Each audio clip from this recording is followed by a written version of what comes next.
Bienvenue dans Objectif Reconversion, produit par 29 grammes, le podcast qui vous pousse à emprunter de nouveaux chemins et à oser le changement.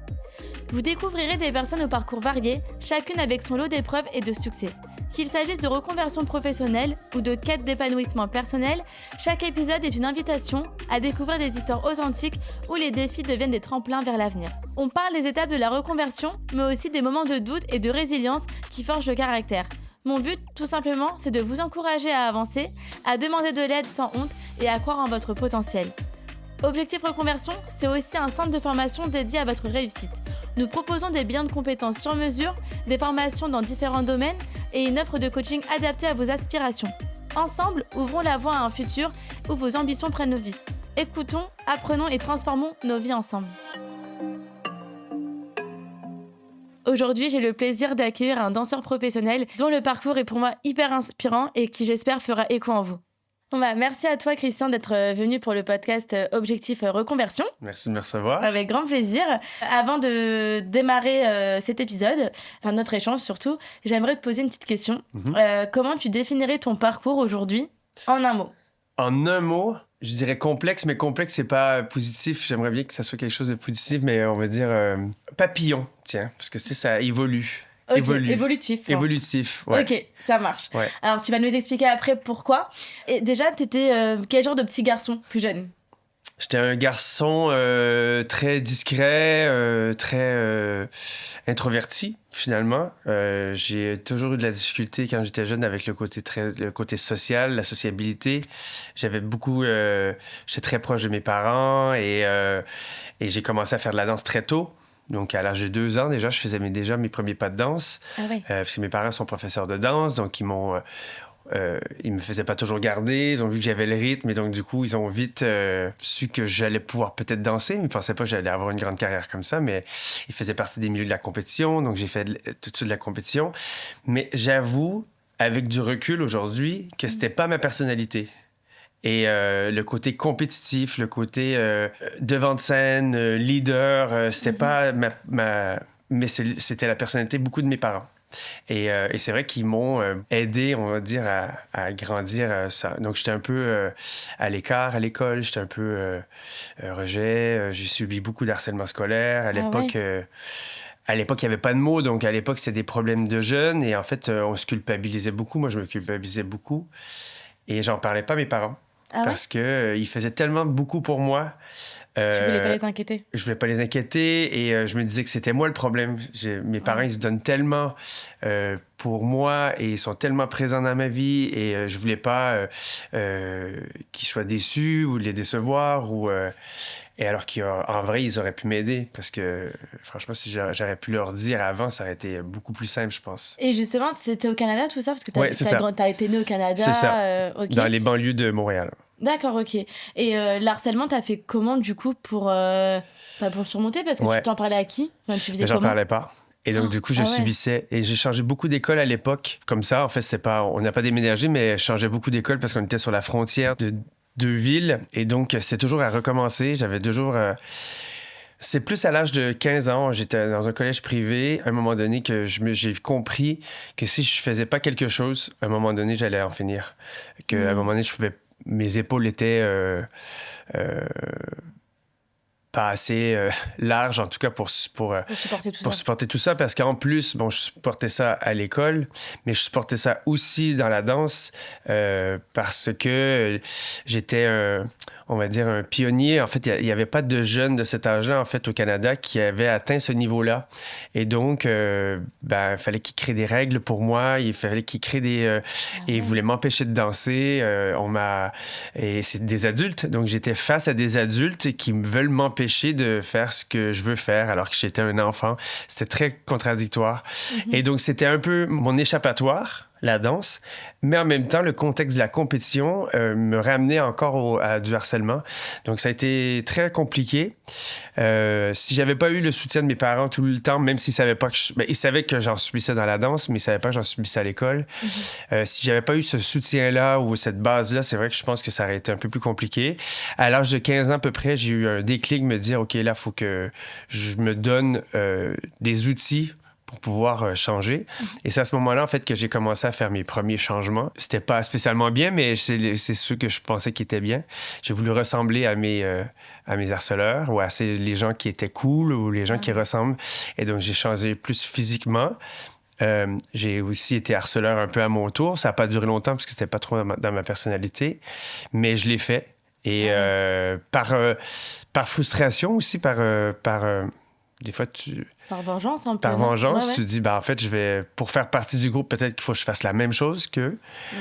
Et puis, c'est au fur et à mesure que j'ai beaucoup étudié sur le développement personnel, sur qu'est-ce que c'était. On m'a pu mettre un mot aussi éventuellement sur que c'était du harcèlement. Mais ça a été tard vraiment que j'ai pu vraiment faire un déclic. Du coup, après ça, vers 22, 23 ans, j'ai vraiment été plus aidé parce que je m'en allais vraiment dans la mauvaise direction.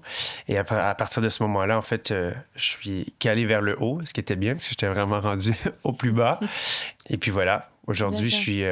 T'es en paix avec toi. Je suis en paix, mais je suis toujours dans cette nouvelle version de moi-même parce que c'est comme ça que je suis heureux, en fait, de toujours aller chercher une certaine nouveauté, de toujours être un meilleur humain, une meilleure personne et de me remettre en question et de toujours avancer. Donc, finalement, c'était une mauvaise passe, mais aujourd'hui, je trouve que ça m'a donné une valeur que je suis content d'avoir. Bon, c'est trop bien. Ouais.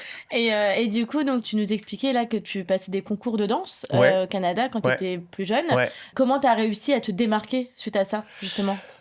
Je me suis fait remarquer surtout, j'étais le seul dans ma catégorie, j'étais champion canadien, parce qu'en fait, il n'y avait pas vraiment c'est les premiers championnats canadiens qu'il y avait de cet âge-là. C'était vraiment la base. Donc, c'est plus à l'international, du coup, que je me suis fait repérer. À 9 ans, je faisais déjà des finales mondiales. Et donc, du coup, c'est ça qui a fait en sorte que j'ai grimpé rapidement parce qu'il n'y avait pas vraiment de compétiteurs à ce moment-là au Canada. Donc, j'allais beaucoup aux États-Unis. J'ai été invité dans des grosses émissions aux États-Unis, comme enfant prodige. Bon. Et puis, c'est comme ça, en fait, que j'ai bâti ma carrière. Je me suis jamais vraiment basé sur... ou en tout cas, limité sur ce qu'on voulait que je me limite. Et donc, j'ai pu faire performer partout après. Et c'est comme ça, en fait, que j'ai plus bâti ma carrière, on va dire. Et comment tu choisissais tes concours? Parce que tu en faisais plein quand tu étais petit. Ouais, après ça, ça fait partie du circuit. Donc, tu as plein de compétitions à faire. Donc, déjà, il faut que tu commences. Tu as des compétitions régionales, on va dire, provinciales. Pour nous, c'est la province. Nationale, c'est le Canada. Et après ça, tu vas dans des Coupes du monde, des championnats du monde. Mais après ça, en fait, tu as différents circuits. Tu as beaucoup de compétitions au Canada, déjà. Donc, aux États-Unis. Et après ça, c'est dans le monde. Donc, les plus grosses compétitions, évidemment, à l'époque, c'était en Angleterre qu'il y en avait beaucoup. Maintenant, il y en a un peu partout. Donc après, ça reste des stratégies un peu politiques, on va dire, pour se faire voir aux bons endroits, pour avoir certains classements. Donc voilà, c'est une certaine politique, parce que ça reste du jugement. Donc pour que les gens te remarquent, du coup, il faut qu'ils t'aient déjà vu, ou en tout cas, il faut que tu sois un peu meilleur que les autres. Donc c'est toujours... des stratégies, on va dire. Et c'est tes parents qui t'entraînaient tout le temps? Ils ont été mes coachs pratiquement toute ma carrière. Okay. À un certain moment, je prenais beaucoup de cours à l'étranger, entre Londres, Los Angeles, New York et Montréal. J'avais mes coachs principaux qui étaient là-bas parce que c'est là que j'habitais. Et c'était mes parents, en fait, on faisait le plan stratégique. C'était toujours avec eux. Et puis voilà, ils m'ont toujours suivi toute ma carrière, ouais. Ouais, donc tu as toujours été accompagné et soutenu. Et comment tu faisais avec l'école? Parce que du coup, tous tes concours, ça prenait de la place. Ça prenait de la place, en effet. À l'école, c'est vrai que mes parents étaient très pas combatifs, mais ils savaient ce qu'ils voulaient. Donc pour partir, il fallait que je parte des fois 1 mois en Angleterre avant des championnats du monde et tout ça qui se passait quand j'étais jeune. J'avais 9-10 ans. Et je me rappelle, à l'époque, ils sont même allés... au gouvernement pour aller demander une permission spéciale pour les élites. Et parce que c'est vrai que pour certains sports élites, comme les Olympiques ou les trucs, ils ont des passes. Et donc, mes parents, ils prouvaient en fait que la danse, c'est aussi un sport, la danse sportive. Et à ce moment-là, j'étais capable d'avoir... mais il fallait que j'aille des bonnes notes parce que sinon, ils ne pouvaient pas me laisser. Et il fallait que quand je revienne, ça soit fait parce que sinon, ça me donnait une mauvaise... Ah mais tu faisais comment pour gérer ça, les contrôles, et donc, les j'avais devoirs? des piles comme ça quand je partais. Et puis, on avait au moins 1 heure et demie à faire des devoirs par jour. Okay. Quand on partait avec mes parents, c'est sûr qu'ils nous disaient... donc, l'avion, c'était parfait parce qu'on pouvait travailler tout le long en avion. Et puis sinon, après, j'ai continué quand je suis allé la pré-université et l'université. J'étais capable aussi de prendre de moins de cours. Donc, au lieu de faire en 2 ans, je l'ai fait en 4 ans, au lieu de faire en... Ah oui, t'as fait en plusieurs années, au lieu d'être à temps plein, quoi. Et t'as toujours su que tu voulais être danseur, du coup? Ben, j'ai jamais vraiment pensé, parce qu'étant donné que j'avais 2 ans quand j'ai commencé, pour moi, c'était comme si je marchais, je mangeais, c'était comme ça. Donc, c'est plus tard, en fait. C'est vraiment quand j'ai eu peut-être 19-20 ans à peu près, quand j'ai perdu une de mes partenaires et que je n'étais pas nécessairement bien, avant de trouver Denitza, en fait, avant qu'on danse ensemble. Et je n'étais pas bien. En fait, ça m'a pris du temps. Je voulais arrêter de danser et je me suis dit non, c'est la danse que j'aime pas. Et à un moment donné, après, j'ai arrêté 6-8 mois. Et je me suis rendu compte que c'est la compétition qui me causait plus de problèmes et que finalement, la danse, j'aimais bien. Et quand j'ai trouvé Denitza, j'ai commencé à danser avec Denitza. J'ai voulu danser avec elle par rapport à son énergie et par rapport à son... J'ai plus cru à ce lien d'amitié et à cette connexion qui était beaucoup plus importante pour moi que le côté compétitif. Et ça allait prendre le temps que ça allait prendre pour pouvoir revenir en compétition. C'était pas grave, mais c'était de pouvoir avoir aussi une vie sociable, de pouvoir aussi faire autre chose à côté, de pouvoir se permettre de travailler, de pouvoir se permettre d'avoir une vie à l'extérieur du milieu de la compétition.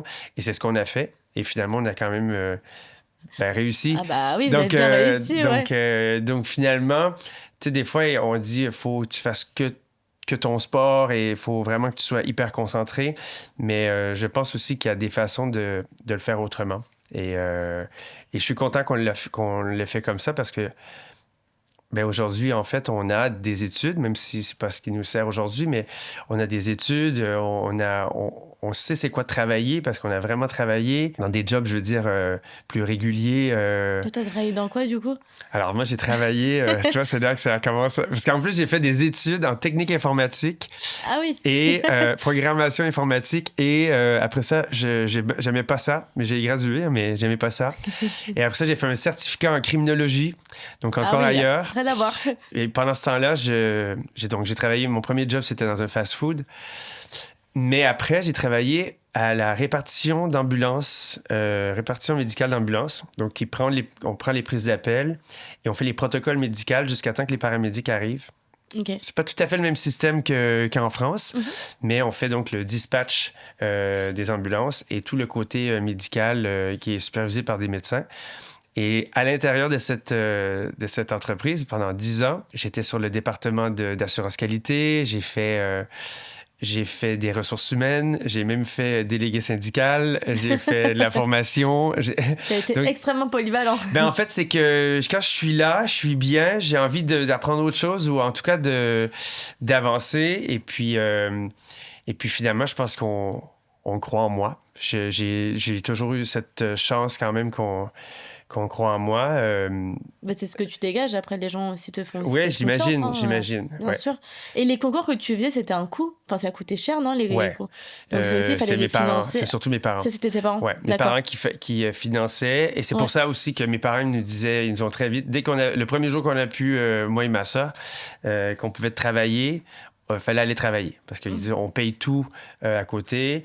On est au même côté même administratif. On va tout prendre pour vous alléger votre charge de travail. Mais par contre, il faut aller travailler parce que tout le reste, on va pas le payer pour vous. Donc, pour la voiture, pour les sorties, pour tous les trucs à côté. Mais on habitait en même temps chez nos parents. Donc, d'accord. Et à quel moment t'es devenu, on va dire, danseur professionnel, en faire carrément ton métier? T'en as fait ton métier? C'est compliqué parce que dans le milieu de la danse sportive, on peut gagner de l'argent assez tôt. Parce qu'en fait, on peut déjà commencer à enseigner, même si il n'y a pas le statut professionnel et amateur est très juxtaposé. C'est plus une technicalité qu'un statut de danseur professionnel. Après, de gagner sa vie en entier, là, c'est plus tard. Parce que c'est quand je suis arrivé sur Danse avec les stars. Parce que tant que tu es dans le milieu de la compétition, ça coûte tellement cher. C'est tellement... les costumes... les voyages, les costumes, les cours. On se dit, des cours, c'est jusqu'à des fois 300 € pour 1 heure. Donc, c'est très cher. donc pour aller voir un coach, donc tu as payé ton voyage pour aller à Londres, tu suis 7-8 heures de cours dans ton 3 jours. Le logement, ça, c'est juste pour les cours. Et après ça, tu as les compétitions, tu as les costumes, donc c'est très cher. C'est très, très cher. Ça peut revenir à des 35 000 par année par personne. Donc, pour le coup, ça fait... c'est vraiment très cher. Ça peut aller jusqu'à 70 000, ouais. Tu dois avoir la pression quand même pour réussir. Tu dis, t'avais pas le droit à l'erreur quand même. Ben oui, parce que, je veux dire, c'était pas non plus... c'est pas comme quelqu'un qui va courir et que s'il court pas dans ses temps, c'est un peu vraiment sa responsabilité. Là, on est sujet aussi à un jury. Donc, il y a un vote. Il y a des participants qui sont là aussi. Donc oui, c'est nous. C'est complètement nous. Mais c'est pas que nous. Donc, l'erreur, c'est plus, si tu performes pas parce que t'as un peu merdé, là, c'est de ta faute. Et là, t'as un peu la pression. Mais à cette époque-là, c'est vrai que, en vrai, je faisais pas grand-chose. J'avais plus de temps, quoi. Parce que dans une journée type, moi, je travaillais de nuit. Pour être capable de travailler. Donc, au service d'ambulance, je travaillais sur les quarts de nuit. Je revenais à la maison, j'allais à la salle de sport. Je dormais 5 heures. J'allais à l'université. Ensuite, j'allais enseigner la danse parce que je donnais des cours aussi de danse. Aussi des cours? Et ensuite, je répétais. Et après ça, je retournais travailler de nuit. Et les week-ends, c'était soit les compétitions, soit les voyages pour aller justement dans des entraînements. Donc, franchement, j'avais pas beaucoup de vie sociale à cette époque-là. Et ça a duré combien de temps, ça? Jusqu'à temps que... Donc, j'ai commencé à danser avec Denitza, j'avais 22-23 ans. Donc, jusqu'à 22-23 ans, j'avais pas grand vie sociale. Et ça m'allait parce que, tu sais, j'avais pas beaucoup d'amis. Tu sais, comme je te disais, ça a été compliqué pour moi.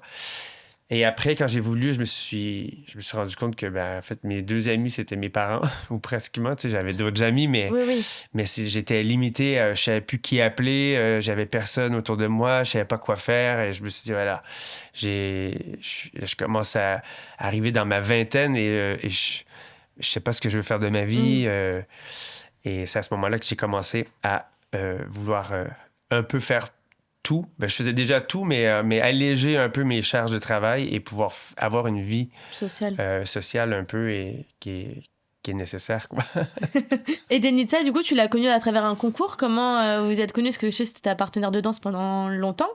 Vous avez fait des concours, Danse avec les stars aussi. Est-ce que tu peux nous en parler un petit peu? Là, ça va faire 21 ans, je pense, qu'on danse ensemble. Ouais, c'est par rapport au concours. C'est à l'époque où est-ce que j'avais plus de partenaire. J'étais champion canadien à l'époque. Et quand t'es champion et t'as plus de partenaire, normalement, il y a beaucoup de gens qui te sollicitent pour pouvoir danser. Donc, j'avais des demandes un peu partout, même aux États-Unis.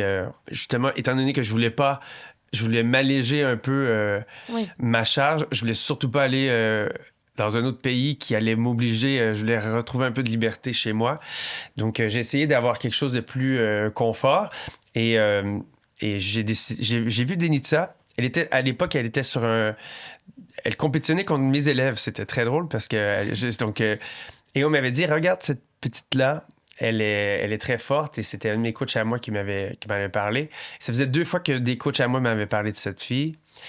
Et je disais, c'est vrai qu'en fait, elle a une énergie et elle n'a pas de défaut. Tu sais, elle a un truc très solide et que ça serait intéressant, en fait, de pouvoir travailler avec ça. Et donc, j'ai demandé qu'on puisse se voir. Elle m'a pas rappelé une fois. Elle m'a pas rappelé une deuxième fois. Et la 3e fois, je lui ai dit, en fait, on va se voir. En fait, ça fait 3 fois, mais elle y croyait pas. Parce qu'étant donné que j'étais champion, elle dit, c'est une blague, c'est pas sérieux. Ouais, pas au sérieux, ouais. Et donc, du coup, voilà, elle est venue chez moi. On a parlé pendant 2 heures. Dans la salle de danse, parce qu'on avait une salle de danse chez mes parents. Et donc, on a parlé pendant 2 heures. Et après ça, j'ai dit, c'est bon, si tu veux, on danse ensemble. Elle dit, on n'a pas dansé. J'ai dit, mais ça sert à rien qu'on danse. En fait, moi, c'est juste pour savoir si ça connectait entre nous. Et puis le reste, on le travaillera. Tu vois, il n'y a pas de... Et à ce moment-là, on a commencé et puis on ne s'est plus lâché. C'est fou. Et Danse avec les stars, c'est venu comment? On est venu te chercher, tu as passé un concours? Étant donné que champion canadien.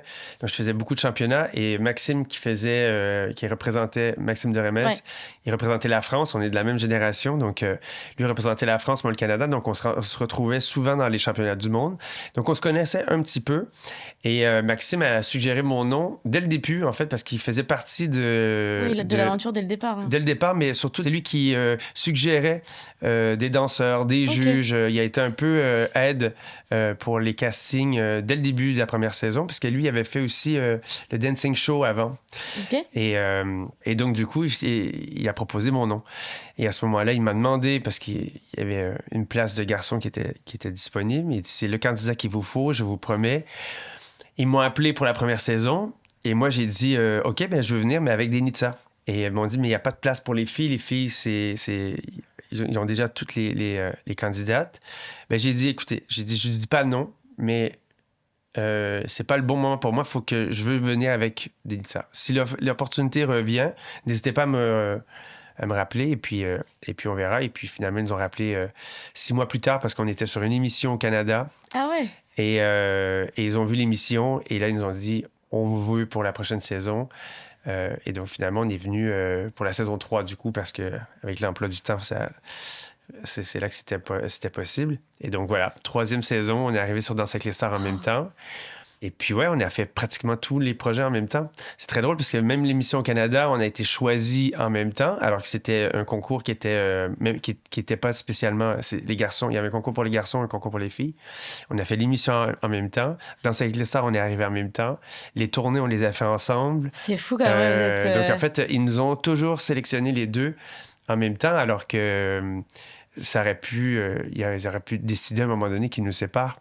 Donc, on a eu beaucoup de chance. Et puis, je suis content de l'avoir eu, parce que on a été un peu un pilier l'un pour l'autre. Mm-hmm. Parce que c'est pas facile quand tu changes de pays, avec le milieu de la télévision. En fait, on connaissait pas vraiment les codes. Si on n'avait pas eu ça, ça aurait été un peu plus compliqué. Parce que justement, t'es venu pour Danser avec les stars, c'était ta première fois en France. Enfin, là, tu es allé vivre en France. Non, parce qu'on venait souvent. Moi, j'étais venu beaucoup pour les compétitions, mais aussi pour ma tante. En fait, elle habitait ici. Elle enseignait au Louvre. Et donc on venait quand même assez souvent en France. Mm-hmm. Et c'est pour ça que je pensais que ça serait facile. Je me suis dit, c'est la même langue. Je suis allé plein de fois. Tout va bien, quoi. Ouais. Et après, mais quand tu rentres dans le milieu administratif, et c'est encore autre chose. Et là, c'est vrai que là, je me suis dit, ah non, le milieu du travail, c'est pas pareil. Et là, c'est plus... Ouais, c'est différent. Il faut se réadapter au code. Il faut comprendre aussi la façon que les Français voient les choses aussi. Tu sais, la culture, elle est différente. Oui, c'est sûr. Ouais. Et donc, ouais, ça a été une bonne adaptation quand même. Et du coup, dans l'émission, donc, tu connaissais pas forcément la partenaire avec qui t'allais danser? Non. Non, on ne sait jamais. Ouais, vous savez jamais. Mais du coup, tu dois toujours réfléchir à trouver des nouvelles chorégraphies. Ouais. Faut t'anticiper un peu. Faut avoir un esprit un peu ouvert, parce que si t'es coincé, tu vas avoir une candidate, par exemple, qui sait pas du tout danser. Et de l'autre côté, t'as quelqu'un qui sait danser. Moi, la première saison, j'ai eu Laurie. Mais j'ai aussi eu une Valérie Damido ou une Élodie Gossuin. Donc, en fait, tu peux pas être coincé dans un schéma. Il faut beaucoup que tu t'adaptes à ta célébrité. Et puis parce que tu sais jamais avec qui tu vas danser. Après, il y a un temps d'adaptation un petit peu au début. Il faut que ça aille vite. Mais on est là aussi. On a été choisi aussi pour ça. Parce qu'on est capable, en 4 jours, de créer un rendu... C'est énorme. Moi, je trouve ça énorme. C'est hyper fatigant, quand même. Ouais, c'est fatigant, mais on est beaucoup sur l'adrénaline. On marche beaucoup sur l'adrénaline, et c'est pour ça que quand l'émission elle termine, là on est mort. Mais tant qu'on est dedans, en fait, on est dans l'action, donc tu prends sur toi, quoi. Et ça t'a ouvert des portes, Danser avec les stars? Enfin, déjà, Danser avec les stars, c'était déjà une grande porte. Après, ce qui m'a ouvert ici, c'est la notoriété. Donc, étant donné que quand tu as une notoriété, il y a des choses qui sont plus compliquées, mais il y a beaucoup de choses qui sont beaucoup plus simples aussi. Donc, là, par exemple, de partir des nouveaux projets, de pouvoir... Il y a des gens qui vont pouvoir te faire confiance parce que tu es ouvert à beaucoup plus de contacts aussi. Tu as rencontré beaucoup plus de gens. Il y a cette ouverture-là, en fait, qui est intéressante. Et puis, c'est vrai qu'on a fait des shows, Donc, en fait, on a appris beaucoup aussi par rapport à l'émission, par rapport à comment s'exprimer, comment paraître à la télévision. répétition, et ça peut nous aider sur plein d'autres... Parce que tu parlais français. Je parlais français, mais faut se franciser un petit peu ici. Je garde mon petit accent québécois parce que c'est super important. Mais j'avais très peur qu'ils me mettent des sous-titres sur la première saison. Et la façon qu'ils voulaient... c'était très drôle parce qu'au début, c'était un peu plus scripté ce que les danseurs disaient sur l'émission. Et ils voulaient me mettre des mots que je n'ai jamais dit de ma vie. Et en fait, ils me disaient des choses que je devais apprendre par cœur. Mes interviews, elles duraient une éternité parce que je ne sais même pas ce que ça veut dire, ce que tu es en train de me dire. En fait, c'est tellement pas dans mon truc que ça faisait pas naturel du tout. Je dis... Et là, ils me disent, mais comment tu le dirais dans tes mots? Mais j'ai dit, je sais pas ce que tu veux me faire dire. Je sais pas ce que tu veux me faire dire. Dis-moi ce que tu veux dans ton magnéto pour que je comprenne le contexte, parce que là, ça n'a pas de sens pour moi, ce que tu me dis là. Ça ne reflète pas du tout les répétitions.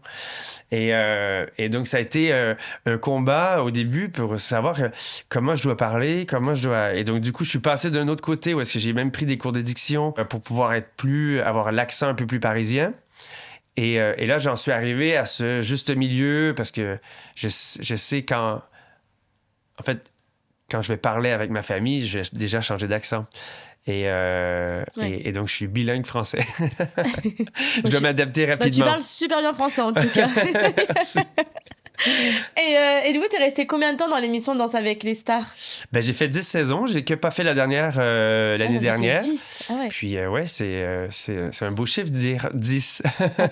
C'est énorme. Ouais. C'est énorme parce qu'en plus, il y avait des tournées. Ouais, à l'époque, il y avait des tournées Danse avec les stars. Ensuite, on travaille avec la troupe Dépendance que Maxime Desremez a créée. Ouais, alors justement, est-ce que tu peux nous en parler? Parce que moi, je connais, parce que j'aime bien. Oui. Mais peut-être que tout le monde ne connaît pas encore. Donc, c'est Maxime Desremez qui a créé une troupe il y a quelques années, même avant Danse avec les stars, à la base qui était pour faire des spectacles dans les compétitions de danse. Et puis au fur et à mesure, ça s'est grossi, et surtout avec la popularité de l'émission Danse avec les stars, les gens ils voulaient nous voir à l'extérieur. Et à l'époque, il n'y avait pas encore la tournée Danse avec les stars. Et donc Maxime a créé la troupe et on a commencé à faire des shows. Au départ, c'était plus petit et à la fin, c'était des vrais shows d'1 heure et quart. Et là, on en est rendu à notre 5e spectacle, quand même. Ah oui, quand même, Et qui est une comédie musicale. Donc, on a commencé en janvier. En janvier. Et là, ça va reprendre à la fin avril jusqu'à fin juin. OK. Donc, c'est une comédie musicale. Donc, on joue, on fait comédie et danse. Pas tous, on a tous des rôles qui sont différents, mais j'ai un rôle principal. Je suis hyper content. C'est trop bien. Et je fais un styliste dans ce cabaret et ça se passe. Donc, c'est Bonne Nouvelle comme la station Bonne Nouvelle, mais c'est un peu c'est la Bonne Nouvelle, mais en même temps, c'est la station de métro. Et ça se passe entre le métro parisien et le cabaret. Donc, je découvre une chanteuse dans le métro qui a une voix extraordinaire et que je veux absolument qu'elle chante au cabaret. Mais le cabaret, c'est... ils cherchent que des danseurs, tu vois. Donc... Et donc, ouais, c'est hyper intéressant et c'est que des musiques originales. Que mon amie Nad, elle a faites. Donc, franchement, c'est un super projet et je suis vraiment content de pouvoir être là-dessus. Et c'est mon premier rôle en comédie. Donc, ça, c'est cool. C'est trop bien. Ouais. Et là, du coup, t'es plus du tout dans les compétitions, donc tu dois mieux te sentir au final. Tu dois vraiment vivre... Non, c'est très difficile de faire de la télévision et de la compétition. Ouais, j'imagine. Parce que quand tu es en compétition, il faut que tu répètes pratiquement tous les jours. En fait, tu t'arrêtes 2 mois de danser et en fait, t'en as pour 2 mois pour rattraper ce que tu as manqué. Tu vois? Donc, c'est très compliqué. Ouais. Et donc, étant donné qu'en plus, Danse avec les stars prend 3 mois, si tu manques les championnats provinciaux ou régionaux ou les championnats du monde, du coup, à un moment donné, il n'y a plus tant d'intérêt finalement. Donc, c'est compliqué de faire ça. Donc, c'est pour ça qu'il n'y en a pas beaucoup qui le font. Et donc, j'ai arrêté quand on est arrivé en France. Et puis, moi, j'étais bien aussi avec ça. J'en avais... j'étais bien. T'es arrivé au bout des compétitions. Ouais. J'étais plus capable de gérer la télévision et le milieu de la télévision que j'ai fait de la compétition depuis j'ai l'âge de 4 ans. Donc, pour moi, c'était... C'est déjà presque 25 ans de carrière, quoi. Ah oui, des 4 ans, c'est fou. Et ça te manquait pas de donner des cours? Parce que, bon, même si tu dansais avec les stars, voilà, tu donnais des cours à ta partenaire, des chorégraphies, etc., etc. Mais du coup, t'étais plus prof, on va dire. Ouais. Du coup, ça t'a pas manqué, ça? Non, parce que, tu sais, moi, j'ai commencé à enseigner parce que mes parents étaient dans une école de danse. Donc, j'ai commencé à enseigner à l'âge de 14 ans. Déjà, je remplaçais mes parents pour quand ils étaient malades ou quand ils devaient... il y avait des trucs, ils s'absentaient. Donc, déjà, à l'âge de 14 ans, j'ai commencé. Quand j'ai commencé on va dire, à l'âge de 20 ans à peu près, j'entraînais déjà des compétiteurs. Donc, j'ai toujours enseigné. Et donc, c'est pas nécessairement un rêve à moi d'avoir une école de danse. Okay. J'enseigne toujours, mais différemment. On enseigne comment maintenant, du coup? Ben là, on fait beaucoup avec Danse avec les stars. Ça nous a amené aussi cette visibilité-là. Et c'est vrai que c'est plus compliqué, en fait, de faire des cours particuliers. Donc, pour en faire participer un peu plus de gens, c'est un peu notre endroit de rencontre. On fait des stages qu'on appelle des stages, des workshops ou masterclass, où est-ce qu'il peut y avoir plus de monde. Et donc, du coup, on peut être invité dans des écoles de danse, dans des associations, des mairies, un peu partout, pour justement faire des stages. Et donc, du coup, on a commencé à faire ça. Et donc, on rejoint plus de gens. À ce moment-là, c'est vrai que, il y a des fois... Il y a des cours un peu techniques, mais c'est vrai que c'est beaucoup plus sur des lambdas, des gens qui n'ont jamais dansé ou presque pas. Donc, il faut que ça soit des cours un peu pour tout le monde. Donc là, c'est pour ça que j'ai recommencé à faire un peu de cours particuliers, juste pour me redonner un petit peu cette reconnexion avec la technique et comment enseigner la technique de la danse et tout ça. Mais c'est vrai que j'aime bien ce côté un peu one-man show. Le devant de la Parce scène. Que finalement, ça fait encore de la scène et puis tu peux t'amuser avec les gens. Et c'est comme ça aussi, j'en suis arrivé à mon nouveau projet qui s'appelle Danse ta vie. En fait, je me suis rendu compte que les gens ont besoin de bouger et c'est vrai que la danse... En France, elle n'est pas si bien vue que ça, finalement. Les gens ont peur de danser. Les gens ont des... C'est pas reconnu comme un vrai sport aujourd'hui en France, malheureusement. Ouais. C'est vrai que c'est pas comme dans d'autres pays. Non, puis, il y a des... C'est bizarre parce que la danse, à travers le monde, en fait, c'est une façon de s'exprimer. Et ici, en France, c'est mal vu de danser, ou en tout cas, faut pas trop se montrer. C'est très cérébral. Et moi, je veux, à travers ce projet-là, démocratiser la danse, de pouvoir lâcher prise, de pouvoir se permettre de se lâcher, de pouvoir... On a un corps, notre corps, il marche, il court, il fait plein de trucs, mais il fait beaucoup plus que ça. En fait, on n'utilise pratiquement pas notre corps de la journée. Et en fait, juste de pouvoir se permettre de bouger un peu plus différemment, sans nécessairement qu'on dise que c'est de la danse. Parce que les gens, je pense... c'est que pour eux, danse, c'est soit Danse avec les stars ou l'Opéra de Paris, mais ils voient pas tout ce qu'il y a à l'intérieur. Mais tu mets une musique et tu bouges une épaule, si tu es capable de bouger l'épaule, tu es capable de bouger le corps en entier. Donc, il n'y a pas tant de différence. Et une danse, c'est pas une chorégraphie. On peut juste danser, s'amuser et faire quelque chose pour nous. Et c'est ça que je vais essayer de un peu plus concrétiser à travers Danse ta vie pour que les gens puissent... se libérer un peu. On a besoin de ça là, aujourd'hui. Se mettre en action, c'est juste de se mettre en action. Et dès qu'on se met en action, ça libère... c'est vrai. Ça décérébralise surtout. Et justement, pour Danse ta vie, tu peux nous dire un peu plus sur ce projet-là? Ouais. Ben, en fait, c'est drôle parce que... Tu sais, comme je disais, je me laisserai jamais abattre. Tu vois, je suis toujours en train de me dire qu'est-ce que je peux faire après. Qu'est-ce que je peux faire après? Tu réfléchis toujours après? Ben, quand je suis bien... ça me fatigue. Je suis balance, mais j'aime bien me débalancer. Donc quand je suis là et que c'est trop stable, c'est trop routinier, ça devient un peu tout pareil, je m'ennuie. Et donc, du coup, il faut que je crée quelque chose.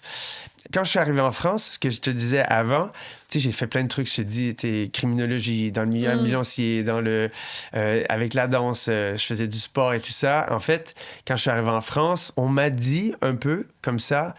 T'es danseur, t'es chorégraphe, c'est ça, là, en fait. T'es reconnu pour ça, et puis voilà, reste dans ta case. Et j'ai pas aimé ça. J'ai pas aimé ça parce que ça me représente pas. Et je me suis dit, attends, mais je vais être malheureux. Et c'est vrai qu'à un moment donné, du coup, je suis resté dans ma case pendant quelques années. Et après ça, je me suis dit, mais en fait, surtout quand il est arrivé le COVID, et que là, je me suis dit, attends, c'est parce qu'il y a personne qui va payer pour mon logement. Si je fais que de la danse, déjà, durant le COVID, on ne pouvait pas danser. Donc, j'ai presque pas travaillé pendant 2 ans. T'as fait comment? Donc, c'était compliqué. Donc, toutes les économies passaient... Oui, parce que t'avais pas de revenus? 0 revenu. On avait un peu d'aide, parce que... Mais t'étais pas dans l'intermittent du spectacle? Oui, mais c'est ça, on avait de l'aide. Mais je veux dire, c'est pas... c'est un minimum. Quand on avait un minimum de train de vie, tu dois quand même payer quand même beaucoup de choses, même si tu fais rien. Bien sûr, ouais. Et donc voilà, ça a coûté beaucoup. Et là, j'ai fait, non. Là, j'ai dit, je vais arrêter de moi me mettre dans une case, parce que finalement, c'est que moi qui se met dans la case. Pour pas déplaire ou pour pas... Et puis finalement, en fait, j'ai commencé à faire autre chose. J'ai commencé à être... parce que j'étais DJ au Canada, donc je suis revenu et j'ai dit... C'est vraiment, mais t'es multifonction, toi. Je fais plein de trucs. Et après ça, je me suis mis à la comédie aussi. J'ai dit, parce que j'avais une opportunité pour faire Dirty Dancing. J'ai préféré faire Danse avec les stars. Ouais, pour faire Johnny. Mais c'était en même temps. Et donc, du coup, après ça, j'ai dit... faut que je sois meilleur pour faire des castings, donc je vais faire de la comédie. Et après ça, durant le COVID, j'ai suivi des formations de coaching, développement personnel. J'ai même fait un cours d'affiliation qui me servira à rien. Mais du coup, tout ça fait en sorte qu'à un moment donné, j'ai dit, il va arriver le bon projet. Et j'ai commencé avec Danse ta vie parce que je voyais que les gens, dans les compétitions de danse, pas que danse sportive, hein, des fois je juge des compétitions pour tout style, et je voyais que les gens ils faisaient des chorégraphies que leur professeur leur montrait, mais sans nécessairement vivre des émotions, être un peu... ils suivent une chorégraphie sur une musique qu'on leur a imposée. Et je me dis, les gens, il faut qu'ils retrouvent un peu la passion de la danse, quoi. Qu'est-ce que la danse? Et une chorégraphie ne fait pas le danseur. Et donc, c'est ça que j'ai voulu. Donc, avec Danse avec tes émotions. Et au fur et à mesure, ça s'est transformé avec Danse ta vie parce que je veux englober... Là, je travaille aussi avec la mise en mouvement pour des chanteuses ou pour des spectacles. Je le fais en entreprise pour faire bouger les équipes, pour créer une cohésion. Je le fais dans les écoles de danse aussi pour leur permettre de revivre avec des émotions et de pas juste suivre des chorégraphies, mais de redanser avec passion et de trouver d'autres formes de mise en action. Et donc, c'est ça qui a globalisé. Et quand j'ai commencé à travailler sur le dessus, je pensais pas, en fait, que ça marcherait. Et puis quand j'ai vu que... La première fois que je l'ai fait, j'ai fait... c'est là que je me suis dit, là, je tiens quelque chose de bien, Ouais, tu te sentais épanoui à ta place, surtout. Ouais. Mais c'est surtout que la première fois que je l'ai fait, on m'a demandé de le faire aussi pour des personnes en situation de handicap. Okay. Et j'ai commencé avec eux. Quand j'ai vu que j'étais capable de les faire danser pendant 1 heure, même les professeurs étaient... les gens qui étaient autour, les parents étaient surpris. Parce que, tu sais, c'est difficile de garder la concentration. Là, j'ai fait... Je pense que c'est le bon truc. Parce que si ça fonctionne avec tout le monde, ça veut dire que c'est le bon projet.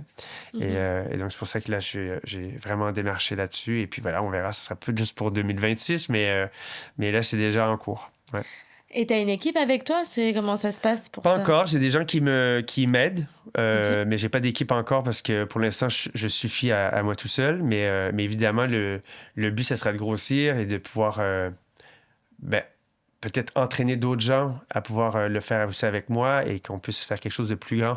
Là, ce que j'aimerais faire aussi, c'est de me jumeler avec des gens qui sont un peu dans le bien-être, justement des coachs peut-être de vie ou des gens qui sont plus peut-être dans le yoga ou le breathwork. Il y a plein de trucs en fait aux côtés pour justement faire peut-être une unité bien-être pour la remise en action et la paix, voilà, tout ça. Mais c'est pas que ça. C'est pas juste spirituel. Je pense qu'il y a un côté qui peut l'être, mais juste de pouvoir se mettre en action et de se bouger les fesses, c'est pas mal.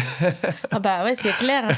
C'est clair. En plus, à travers la danse, tu peux faire plein de trucs. Toutes les émotions, elles sont... on les enfin, je suis pas danseuse, je suis nulle en danse, moi, pour le coup. Mais je pense que les émotions ressortent beaucoup, quoi. C'est sûr. Puis c'est ça que je dis. En fait, si tu sais pas danser, c'est surtout le meilleur endroit pour aller. En fait, j'ai pas besoin que tu danses. Parce que souvent, en fait, c'est ça le problème aussi. Quand j'ai des gens qui dansent, ils veulent danser, ils veulent faire une chorégraphie. Et donc, du coup, ils se plongent pas entièrement. Je veux pas dire que c'est eux qui ont le plus de difficultés, mais ils ont de la difficulté de sortir de leur cadre de danseur. Alors que tous les gens qui ne savent pas danser, ils savent pas danser. Donc, du coup, en fait, ils suivent exactement les directives. Et puis, des fois, il y a des belles choses qui ressortent de ça, ouais. Et dans ta vie, du coup, ça serait pour 2026 ou c'est déjà en cours. En fait, j'ai déjà commencé à partir de janvier. J'ai commencé. La version que là, je suis en train de peaufiner et qui ressort, c'est plus pour l'entreprise que là, ça... En fait, t'es un peu formateur. Enfin, je sais pas comment on appelle ça, hein, mais... Mais parce qu'en fait, il y a j'ai déjà fait du team building en entreprise. OK. Et en fait, au fur et à mesure... En fait, je me rendais compte que je pouvais peut-être des fois leur apporter un tout petit peu plus que ce que je devais faire, mais il faut juste avoir de l'ouverture pour tout le monde, parce que tu sais, dans les entreprises, tu as une structure, des fois tu as des patrons, donc du coup, c'est pas... Donc c'est pour ça que je veux vendre le projet, et comme ça, les gens qui vont vouloir vraiment faire ce projet-là, ils vont être un peu plus ouverts, ou en tout cas, ceux qui vont participer vont être ouverts à accepter l'énergie du groupe et de pouvoir se lâcher avec les gens qui sont là, quoi. Je trouve ça trop intéressant, parce que je connaissais pas, et je pense qu'il n'y en a pas beaucoup qui le font. Oui, ouais. Enfin, j'en connais pas moi personnellement. C'est pour ça aussi, je pense qu'avec mon parcours de vie, parce que tu sais, tout est en lien avec sa partie du harcèlement, que j'étais introverti, que je ne parlais même pas en public, et que j'arrive aujourd'hui à donner des conférences et à pouvoir peut-être aider les gens à s'épanouir différemment. Là, je sens vraiment que c'est quelque chose que je peux faire différemment que d'autres personnes. Juste parce que j'ai ce bagage-là qui est différent. Ouais. Et voilà, donc je suis content. Ouais. Et c'est un projet que tu veux faire uniquement en France? Pourquoi pas peut-être à l'international à un moment donné? Pourquoi pas à l'international? Pourquoi pas? Pour l'instant aussi, ce qui m'a aidé ici, c'est la notoriété, comme je disais tout à l'heure. Bien sûr, ouais, et c'est le fait aussi que, en fait, je me suis rendu compte aussi de l'impact que j'avais auprès de mes célébrités, des gens qui ne savent pas du tout danser, et comment je pouvais leur apporter des choses bénéfiques, mais aussi dans leur vie de tous les jours. Juste d'avoir plus confiance en soi, juste de pouvoir d'être moins coincé, moins limité des fois dans sa tête, et de voir plus grand, quoi. Et ça passe par le corps. Ouais. Non, c'est vrai, c'est de la psychologie en fait. C'est un peu psychologue. Ouais, mais tu sais, on m'appelait le danseur psychologue. C'est vrai? On m'appelait le danseur psychologue sur Danser avec les stars. On m'a dit oui, mais toi, tu sais. Donc, dès qu'il y avait un truc, les gens venaient me voir. C'est vrai. Du coup, je pense que c'est ta vocation et que t'es vraiment fait. Mais parce qu'en fait, avec les célébrités, je me suis rendu compte très rapidement que si je fais travailler le cerveau par rapport à leur blocage, j'allais avancer plus vite que si je leur faisais répéter le même mouvement 100 000 fois. Donc, en fait, si t'es pas capable de tourner ou si t'es toujours en perte d'équilibre, ça a un lien avec quelque chose qui est dans ta tête. C'est ton blocage. Et donc, si on travaille sur la raison pourquoi tu bloques, ben ça va être plus facile de passer au travers que si je te fais faire tourner 100 fois. Parce qu'à un moment donné, tu arrives aussi à un découragement après les 100 fois. Alors que si on travaille en même temps... on va dire un peu ta vie personnelle, même si j'essaie de pas trop aller dans la vie personnelle. Mais si on essaie de travailler le blocage, ben je vais être... Même si... je veux dire, je guéris pas, hein, je suis pas un psychologue et psychiatre. Mais si on touche sur le bobo, ben en fait, après ça, la personne, elle s'améliore plus rapidement. Oui, puis je pense qu'elle est plus mise en confiance aussi avec toi. Ouais. Parce qu'il faut quand même créer un lien de confiance pour faire ce que tu fais. Ouais. Donc ça doit pas être facile. Enfin, peut-être que toi, tu as ce don-là, que les gens te font confiance facilement aussi. Je sais pas si c'est un don, mais c'est vrai que ça, pour le coup, j'ai une certaine facilité à voir ce contact. C'est très bizarre parce que, tu sais, c'est un peu contradictoire, mais il faut que je sois dans le bon contexte, par contre. Parce que c'est vrai que même, il y a des fois dans ma vie privée, j'aime bien ne pas être sociable. En fait, je suis pas sociable, en vrai. Il y a un truc qui est pas sociable. Mais en même temps, par rapport au travail, quand je suis passionné par... là, je suis là. Je suis instinctif sur la relation. Et on pourrait déjà danser là, et en fait, j'ai pas aucune problématique avec ça. Et en fait, c'est ça aussi sur Danser avec les stars. Je pense que tous les danseurs, quand on est sur l'émission, on a 24 heures pour faire une relation avec notre partenaire. Parce qu'après ça, si c'est plus long que ça, on perd du temps. Et c'était déjà arrivé, ça, d'avoir du mal? Ouais. Ah, ça doit être dur. Ouais, il y a des fois, parce que c'est l'énergie de l'autre et des fois que c'est plus compliqué. Et des fois, tu dis, OK, il va falloir que je change de stratégie parce que celle-là, elle ne marche pas. Et donc, du coup, des fois, c'est plus laborieux.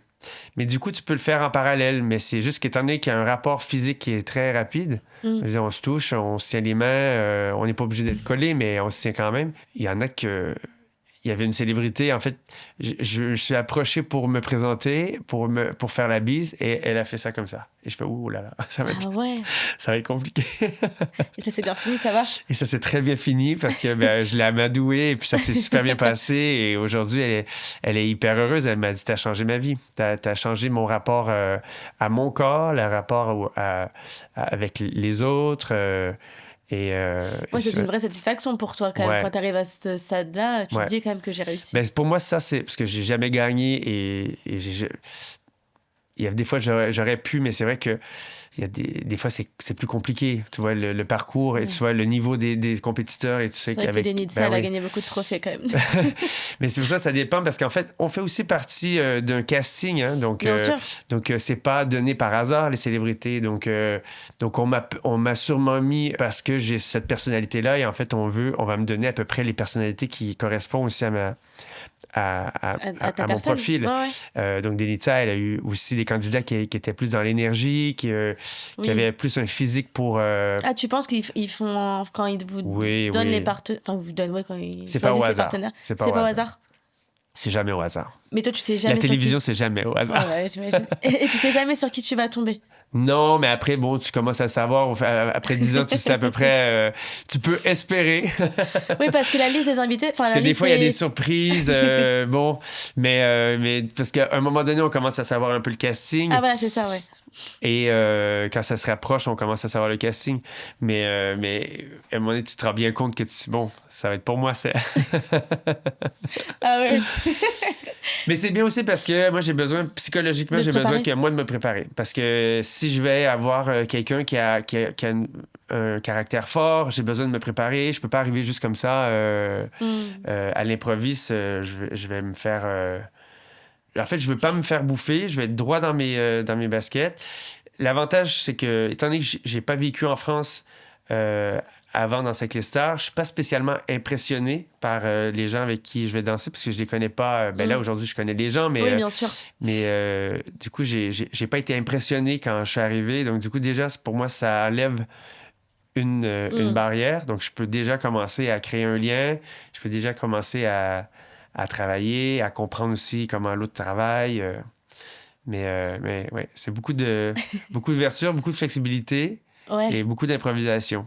Il faut savoir rebondir très rapidement. Il faut savoir créer aussi. Créer très rapidement aussi. Imaginer. Parce que, tu sais, c'est compliqué parce que c'est pour ça aussi faut être assez mental parce que tu peux pas dire n'importe quoi et il faut que tu fasses très attention parce que la confiance, elle se perd très rapidement. Pas nécessairement la confiance qu'ils ont avec nous, mais la confiance qu'ils ont avec eux.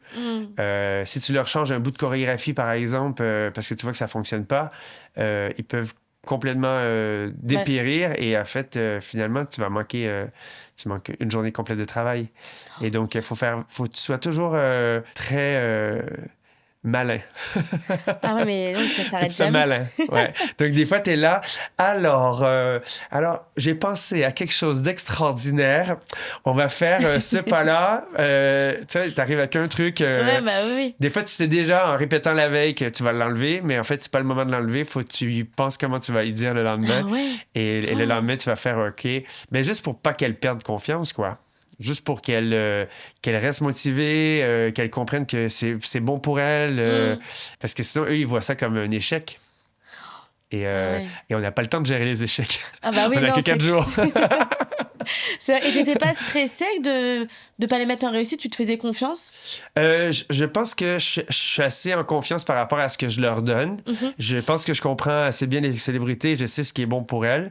Après, ce qui me stresse, c'est surtout comment elles vont réagir le jour du prime. Parce que ça, c'est toujours avec le stress et tout ça. C'est du direct en plus. Et c'est du direct. Donc c'est toujours qu'est-ce qu'elle va faire. Surtout le premier prime. Quand tu as compris un peu les codes de la personne, après ça, tu sais à peu près, tu peux prévoir le coup. Mais comment ils vont gérer le stress? Il y en a qui gèrent très mal le stress, hein? Et, j'imagine, le regard des autres, s'ouvrir. Donc, il y a, là, par exemple, la dernière avec qui j'ai dansé, elle réussissait sa danse seulement au prime. Donc, elle faisait des erreurs tout le temps.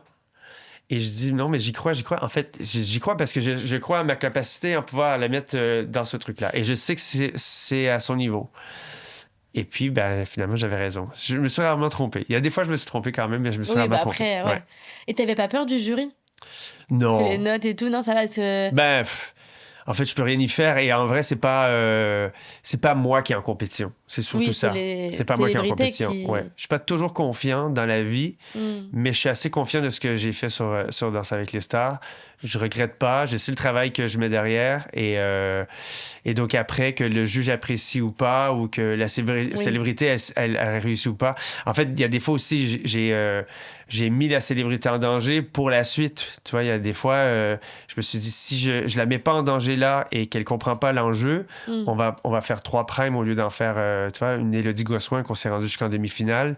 En fait, je la sentais pas en danger au niveau des votes. Donc, du coup, je l'ai mis un peu en danger dès le début pour qu'elle comprenne l'enjeu et qu'après ça, on travaille différemment. Et donc, j'ai osé. Et puis, ben, ça n'a pas plu à ce moment-là. Mais ça, je sais que des fois, stratégiquement, je fais des choses. Ouais. Je fais des choses. Mais le jury, non, en vrai, ils sont quand même bienveillants avec les danseurs, en vrai. C'est juste que des fois, c'est un peu frustrant parce qu'ils comprennent pas toujours qu'est-ce qu'on on a apporté. Mais voilà, c'est plus les célébrités qui sont... qui ont peur des Oui, parce jurés. que vous, en interne, entre danseurs, vous n'êtes pas en compétition. Enfin, c'est pas... Ça va, ça se passe plutôt non, bien. puis c'est ça qui est génial, parce que finalement, on vient tous du milieu de la compétition, donc ça aurait pu vraiment très mal tourner. Et puis, en fait, on est très complémentaires. Surtout quand on est arrivé, là, les équipes, ils changent un peu plus aujourd'hui. Donc, on a toujours des nouveaux danseurs, mais l'esprit, elle est quand même assez bienveillante. Ça, c'est important. Mais à la base, on se connaissait tous. Là, au fur et à mesure, ceux qui arrivent, c'est vraiment des nouveaux danseurs qui viennent des fois pas du milieu de la compétition de danse sportive. Donc là, il faut apprendre à les connaître et tout ça. Mais sinon, les danseurs, on se parle encore, on se parle tout le temps, on se suit. Oui, puis vous faites encore des choses ensemble, d'autres projets, en final. Ouais. On fait beaucoup de projets ensemble, donc une chance qu'il faut qu'on s'entende. Mais après, c'est comme des frères et sœurs, c'est comme une famille, quoi. Il y a des cousins que t'es proche, il y a des cousins que t'es moins proche. Et puis finalement, après ça, on se réunit et on peut faire la fête ensemble, tu vois. Oui, faites la part des choses. Ouais. Et dans avec ça, du coup, c'est vraiment fini pour toi? Ben, je sais pas si c'est fini. Je peux pas dire si je dirais oui ou non. Mais pour l'instant, j'aime bien... tu sais, là, j'ai 43 ans depuis hier. Ah, bon anniversaire! Merci. Donc là, 43 ans, je suis un peu dans une transition. Il faut que je prenne ça au sérieux aussi. Parce que la transition est importante. Et pendant que j'ai encore de la notoriété et que je suis encore dans mes capacités à évoluer et à faire autre chose, c'est là aussi que je dois bâtir des nouveaux projets et que je prévois ce que je vais faire plus tard. Tu sais déjà un peu ce que tu veux faire? Je suis un peu sur cette voie. Tu vois, là, je viens d'être confirmé pour une pièce de théâtre, en plus de la comédie musicale. Donc, la comédie, ça m'intéresse. Okay. Danse ta vie, c'est un projet, en fait, que je pense qu'il peut perdurer aussi dans le temps. Donc, au lieu d'ouvrir une école de danse, je me verrais plus faire Danse ta vie ou en fait, grossir cette entreprise-là. Donc après, où est-ce que ça va m'amener, je sais pas. Il y a peut-être des projets de télévision là qui sont en cours, mais j'ai beaucoup... en fait, la vie, elle est belle finalement. Tu sais, si on continue de se mettre en action, si on est toujours... on continue d'être curieux, d'avoir de la curiosité, d'essayer des nouvelles choses, de se lancer des nouveaux défis. En fait, des fois, il y a des opportunités qui arrivent derrière. Et en fait, on sait pas trop pourquoi on fait ça. Quand je regarde derrière et je vois tout ce que j'ai fait, il y a pas grand-chose que j'ai fait pour rien. Finalement. Ouais. Même la technique informatique, même la criminologie, que je pensais que je sais pas pourquoi j'aurais fait ça. Mais aujourd'hui, en fait, je vois un sens que je me sers finalement de ces études-là ou que de mon travail, etc. Donc, on fait jamais rien pour rien. Et donc, j'ai bon espoir qu'une opportunité, peut-être que je ne connais pas, un truc que je ne pensais jamais faire, arrive à un moment donné parce que je continue d'avancer et faire ces projets-là. Donc voilà, à voir où ça va aller, mais c'est un peu ma vision du truc. Donc c'est pour ça que je me projette un peu, mais j'aime pas me projeter vraiment très loin parce que je me dis, un jour, il y a une opportunité qui va arriver. Ah oui, okay. Et en fait, si je suis trop concentré sur mon but là-bas, ben, je vais manquer tout ce qu'il y a à droite et gauche. Puis ouais, je veux pas passer à côté des opportunités peut-être qui vont m'amener ailleurs, tu vois. Mais justement, en plus, tu te lances dans le théâtre, du coup, c'est ça, tu nous as dit? Ouais. Dans une pièce de théâtre. Alors, c'est de la comédie. Alors, je sais pas c'est quoi le style de pièce de théâtre, mais c'est de la comédie, des choses comme ça. Ouais. T'as des cours, tu te fais aider? Ouais, ben ça fait 4 ans que... Ben, ce que je disais, après Dirty Dancing, j'ai passé un casting Dirty Dancing et je voulais pas y aller parce que justement, je dis mais je suis pas un comédien, je suis pas un acteur. Et puis ils m'ont dit non, mais viens passer le casting. Du coup, je vais passer le casting et bon, le côté danse, ça va. Et après ça, la comédie. Et je donne la réplique devant une vingtaine de personnes qui me regardent quand je rentre. Ils me disent ça va, Christian? Non, ça va pas du tout. Moi, des fois, je me lâche. Il faut que je lâche un truc. Donc, j'ai dit non, ça va pas du tout, je vais vous avouer. Et tu sais, je me disais, j'ai jamais voulu venir, toi. Et puis, je dois donner la réplique à Bébé, mais Bébé, qui est un homme de à peu près 60 ans. Et là, je dis non, mais en fait, vous me mettez dans des conditions qui n'ont pas de sens. Je dis, mais je pense que c'est le but aussi. C'est fait exprès, C'est fait exprès. Et puis, on rigolait. Et puis, il me dit non, mais Christian, c'est pas. Ils ont calmé le jeu. Et donc, ils m'ont fait refaire plusieurs fois, ils m'ont refait repasser. Et puis, c'est vrai qu'au fur et à mesure, bon, j'étais peut-être un peu mieux. Et puis, finalement, j'ai été pris pour faire Johnny. Mais je n'étais pas capable de jumeler Danse avec les stars et Dirty Dancing, donc j'ai dû faire un choix. Et puis c'est vrai que l'exposition qu'on a de Danse avec les stars, en fait, ça n'a pas de prix. Vraiment, côté... et puis, c'est vraiment ce que je fais. Donc là, j'ai pas osé, on va dire, faire quelque chose que je connaissais pas, mais aussi parce que je pense que j'étais pas nécessairement tout à fait prêt à ce moment-là. Je devais faire trop de trucs. Je devais changer mon accent.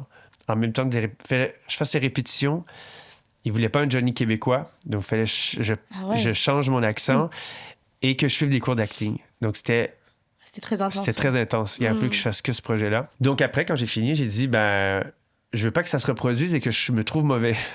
Et donc, j'ai commencé à prendre des cours des coachings d'acting.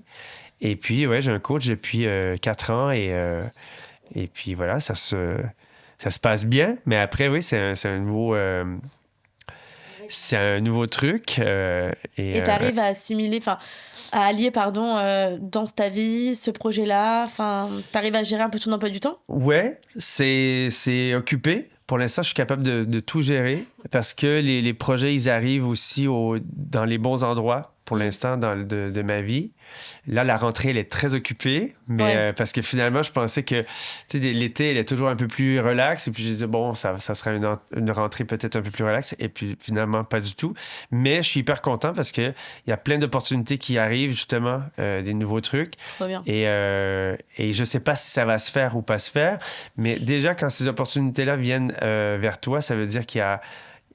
Qui croient un minimum en toi déjà aussi. Et donc du coup, ça veut dire qu'il y a d'autres projets. Si c'est pas Bien celui-là sûr. qui va fonctionner, ça va être le prochain. Donc juste de te mettre en action.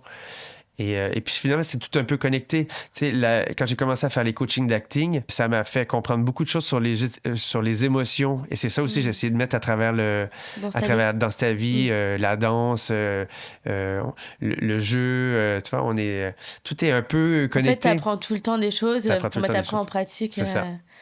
Ok, bon, t'es persévérant quand même, c'est bien. Ouais. Tu lâches pas, c'est trop bien.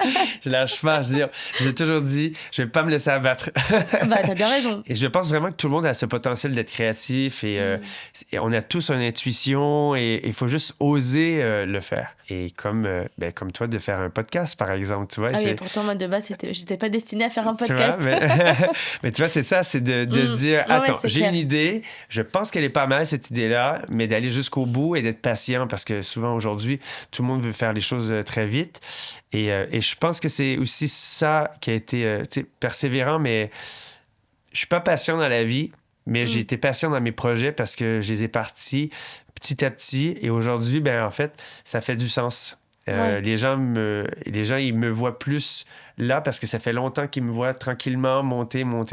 Et là, tout d'un coup, le projet, là, il est en place. Les gens sont pas surpris. En tout cas, ceux qui me suivent. Et donc, tout ça, à un moment donné, fait du sens, mais ça prend du temps, en fait, avant de... Tu peux pas tout d'un coup arriver et que ça va fonctionner, en fait, avec un nouveau projet. J'étais connu sur Danse avec les stars, j'ai eu du succès sur Danse avec les stars, mais il faut que je recommence ailleurs, tu vois, même... sur les contrats de DJ, ben en fait, j'en fais un peu, j'en fais pas non plus beaucoup. Encore? Ben ouais, j'en ai fait un hier soir. Mais parce que je l'ai fait surtout pour le plaisir. Pour le plaisir. Et ça me fait vraiment plaisir pour le coup. C'est vraiment un hobby. Et en plus, ben, je suis capable d'avoir des contrats avec ça. Donc je le fais. Mais c'est vrai que, ouais, des fois, c'est un peu chargé pour faire tout. Des fois, je me dis... ce serait quand même pas mal de me concentrer sur un projet, mais c'est tellement pas dans ma personnalité que c'est... Ouais. Mais t'arrives à couper quand même des fois? Oui. À prendre des vacances, à vraiment souffler? Ouais. Là, cet été, j'ai complètement coupé. Ouais. En fait, à la base, j'ai toujours des contrats l'été. Et cette année, ça a été... j'ai pas eu de contrat, donc j'ai terminé, on va dire, début juillet. C'est un peu la chance qu'on a aussi, les artistes, de pouvoir travailler des fois jour et nuit, mais aussi... À un moment donné, ben, il y a un vide. Mais au lieu de juste penser que c'est vide et que, mon Dieu, qu'est-ce que je vais faire? Ben, en fait, relax, là, en fait. C'est le temps de relaxer.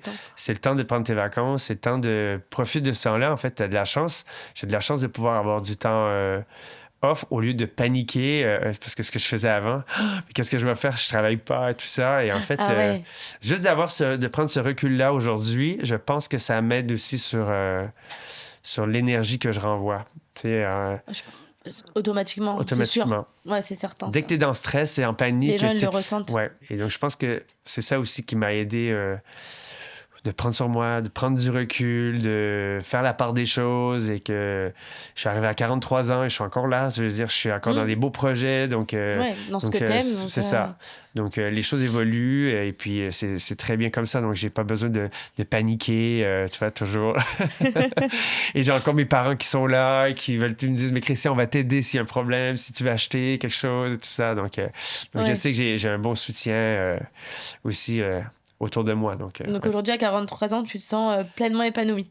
Ouais, ben oui, parce que je suis arrivé, je travaille dans ce qui me passionne, ce qui est rare. En fait, j'ai beaucoup de chance. J'ai travaillé ma chance, parce que la chance pour moi, c'est pas un mot que j'adore, mais on va dire j'ai travaillé ma chance, parce qu'on a tous un peu de chance quand même, parce que il n'y a pas beaucoup d'élus, on va dire.